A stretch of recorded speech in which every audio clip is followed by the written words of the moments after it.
ফিরে আসার পথ বন্ধ, ঘরের দরজা জানালাগুলো খুলে অনুমতি নিয়ে, বলতে গেলে এক প্রকার কয়েদখানা। সত্যি কি তাই? তাছাড়া যা ছিল এতদিনে হারিয়েছেন তার সবটুকুই, যা আছে সেটা কেবলই জনরোষ। দাবি রয়েছে ফিরিয়ে এনে বিচারের মুখোমুখি করারও। পালিয়ে যাওয়ার পর যারা আশ্রয় দিয়েছেন তারাও হয়তো বেশ ভাবছেন, যেসব রাঘব বোয়ালরা এতদিন আপা বলতে বলতে মুখে ফেনা তুলে ফেলত, তাঁদেরও যেন খোঁজ নেই। একসময় যাদের জায়গা হতো না দলের অন্দরমহলে, তাদেরকেই এখন লাইভে এসে নানান বার্তা দিতে হচ্ছে।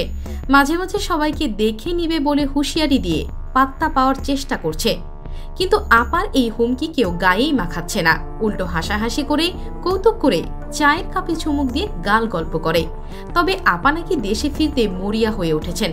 এসেই বাঁধাবেন হুলুস্থুল কাণ্ড, প্রতিপক্ষকে ধরবেন আর ঘায়েল করবেন। ভাতের লোকমা যেমন মুখে পড়ে ফেলা হয় তেমনি করেই গিলে ফেলবেন। সব ঠান্ডা করে মেট্রো রেলে ঘুরে বেড়াবেন আর পদ্মা সেতুতে গিয়ে গায়ে হাওয়া লাগাবেন। আপার এমন কথা শুনে সোশ্যাল মিডিয়ার মানুষগুলো ভিমনি খাওয়ার দশা। হাসবেন না কাঁদবেন বুঝে আসছে না।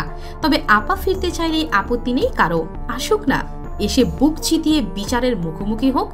তবে মোদি যে কেন ফেরত দিচ্ছে না সেটাই অজানা। কেউ কেউ মজার ছলে বলছেন আপা হয়তো ঘরবন্দি হয়ে আছেন।